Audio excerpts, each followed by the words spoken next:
শাশুড়িকে জব্দ করতে না পারলে সংসারে শান্তি আসবে না। মাত্র 4 মাসের মধ্যেই উর্মিলা শাশুড়িকে জব্দ করে ফেলল। তারপর থেকেই তো সংসারে শান্তি ফিরেছে।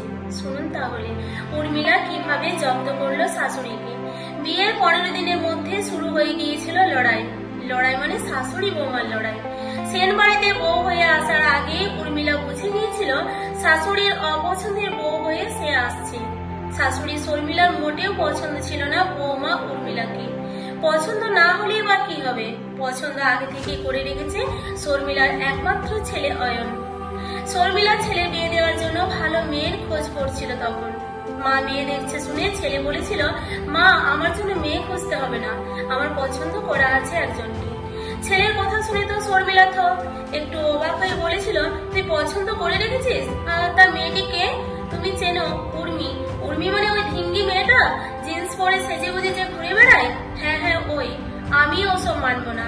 আমার মেয়েকে আমি অন্তত আমার ঘরে বউ করে আনবো না। তুমি না আনলেও আমি আনবো।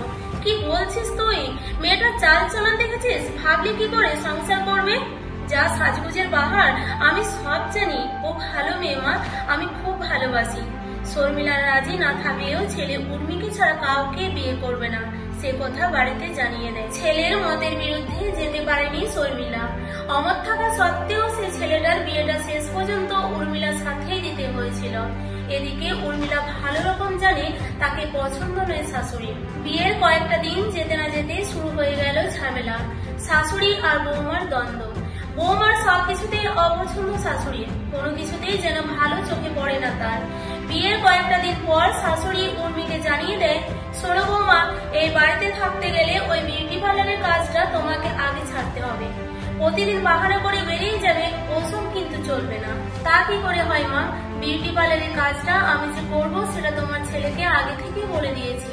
তোমার এই কথা কিন্তু আমি রাখতে পারবো না। উর্মির এমন কথাতে অশান্তির আগুন লেগে গেল বাড়িতে। শুধু একটা না, আরো কত কি। শাশুড়ি বলে দিল, ঘুম থেকে দেরি করে তো ওঠা যাবে না, জিন্স চুড়িদার কুর্তি পরা যাবে না, মোবাইল নিয়ে থাকা যাবে না, সবকিছুতেই না আর না। এসব কথা আবার উর্মি অয়নকে বলতে গেলে অয়ন উর্মিকে বলতো, আমি বা কি করি বলতো? কিছু বলতে গেলেই আমার সাথে মায়ের অশান্তি হয়ে যাচ্ছে, তুই যা ভালো বুঝো করো। এদিকে উর্মিলার শ্বশুর আলোক হচ্ছে একজন ভালো মানুষ। না পারে উর্মিলার হয়ে বলতে, না পারে শর্মিলাকে কিছু বলতে। বললে আরো ঝামেলা। এই শাশুড়িকে জব্দ করতে না পারলে সংসারে শান্তি আসবে না। মাত্র 4 মাসের মধ্যেই উর্মিলা শাশুড়িকে জব্দ করে ফেললো। তারপর থেকেই তো সংসারে শান্তি ফিরেছে। শুনুন তাহলে উর্মি কিভাবে জব্দ করলো শাশুড়িকে। উর্মি যখন দেখলো বুঝিয়ে সুঝিয়ে কোনো কাজ হবে না, তখন শাশুড়ির উপর প্রয়োগ করলো নতুন থিওরি। যে কোনো প্রকারে শাশুড়িকে জব্দ করতেই হবে, যেমন ভাবা তেমনি কাজ। পরদিন সকালে উর্মিলা ঘুম থেকে তাড়াতাড়ি উঠে চা তৈরি করে নিয়ে চলে এলো শাশুড়ির ঘরে। চায়ের কাপ হাতে উর্মিলাকে দেখে শাশুড়ি তো অবাক, মুখের দিকে তাকিয়ে আছে। তখন চায়ের একটা কাপ শ্বশুরের হাতে আর একটা কাপ শাশুড়ির হাতে দিয়ে উর্মিলা বলল, মা তুমি আমাকে যা যা বলো, মানে আমাকে যেগুলো করতে বারণ করো, আমি ভেবে দেখলাম তুমি আমাকে ঠিক কথাই বলো। তোমার কথা শুনেই চলা উচিত। আমি ওই বিউটি পার্লারের কাজটা না ছেড়ে দেব। এমন কথা শুনে শ্বশুর মশাই উর্মিলার মুখের দিকে তাকায়। শাশুড়ি মা শুনে কিছুক্ষণ চুপ থেকে একটু মেজাজ নিয়ে বলল, তাহলে এতদিনে মতি গতি ফিরলো তোমার?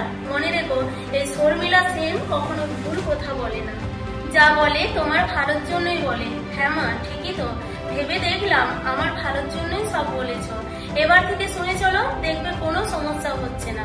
বাড়ির বউ তুমি বাইরে বেরিয়ে বেহাল্লাপনা করলে চলে? এসব চলে না আমাদের ফ্যামিলিতে। ঠিক আছে মা, তবে একটা কথা, আমি তোমাকে না একটা উপহার দিতে চাই। বিয়ের পর থেকে খুব ইচ্ছে ছিল তোমাকে একটা কিছু কিনে দেব, কিন্তু পরিস্থিতিটা এমন ছিল, আসলে তোমার তো সব কথা তখন তেতো মনে হতো। সে খারাপ লাগাতেই কিছু তখন দিতে পারিনি। এখন আমি আমার সব ভুল বুঝতে পেরেছি। একটা গিফট না দিলে মনে হবে আমি তোমাকে ভালোই বাসতে পারিনি। তাই ঠিক করেছি তোমায় একটা স্মার্টফোন মানে মোবাইল কিনে দেব, আমার নিজের টাকাতে। বৌমার এমন কথা শুনে একটু অবাক চোখে তাকিয়ে শাশুড়ি মা বলল, কি বললে? তুমি আমাকে মোবাইল ফোন কিনে দেবে? কেন মা, তুমি নেবে না? সেদিন তো বাবাকে বলেছিলে, শুনলাম সবার হাতে কেমন দামি দামি মোবাইল থাকে, আমার নেই।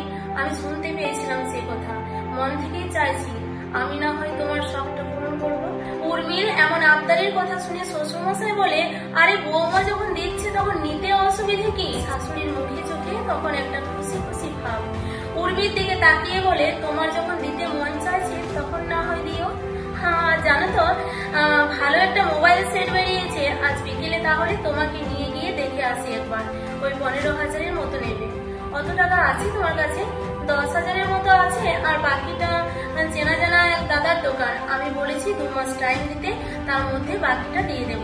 তবে একটা আবদার আছে মা, তুমি আমাকে 2 মাসের পার্লারের কাজটা করতে দিও। 5,000 টাকাটা তাহলে তাড়াতাড়ি শোধ করে দিতে পারবো। সেই দিনেই উর্মিলা 15,000 টাকা দিয়ে একটা অ্যান্ড্রয়েড ফোন কিনে দেয় শাশুড়িকে। মোবাইল হাতে পেয়ে বলে, আমি তো কিছুই বুঝি না এই ফোনের।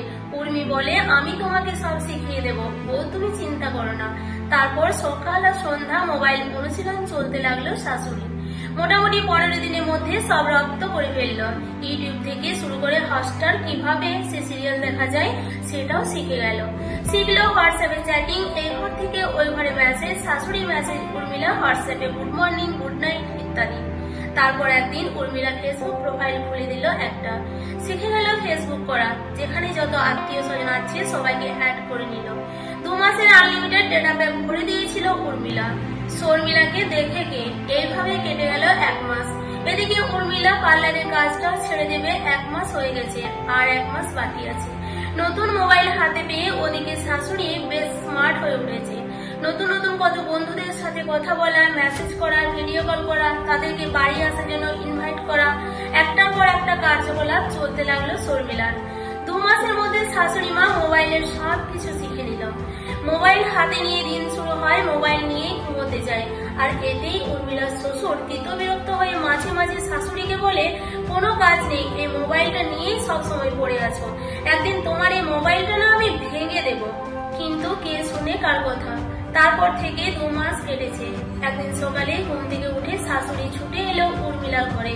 মোবাইলটা দেখে বলে, বৌমা দেখো তো মোবাইলটা কাজ করছে না, তোমার শ্বশুর মনে হয় কিছু একটা করে দিয়েছে, ও তো আমার ভালোটা কোনোদিনই সহ্য করতে পারলো না। উর্মি মোবাইলটা হাতে নিয়ে বলে, ওই ঠিকই তো আছে মা, তবে সবকিছু করতে পারছি না কেন? নেট প্যাক শেষ হয়ে গেছে, রিচার্জ করতে হবে তবে চলবে। রিচার্জ কত টাকা?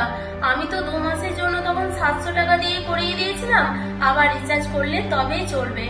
আমি রিচার্জ করে দিতে পারতাম, কিন্তু পার্লারের কাজটা তো ছেড়ে দিয়েছি, তাহলে এখন কি করব? বাবাকে বলো যে রিচার্জ করে দিতে, ও করে দেবে রিচার্জ, তাহলে হয়েছে। ও চায় আমার মোবাইলটা খারাপ হয়ে যাক। শোনো, তোমাকে পার্লারের কাজটা ছাড়তে হবে না, তুমি আজ থেকে আবার যাবে, আমি সংসারের সব সামলাবো।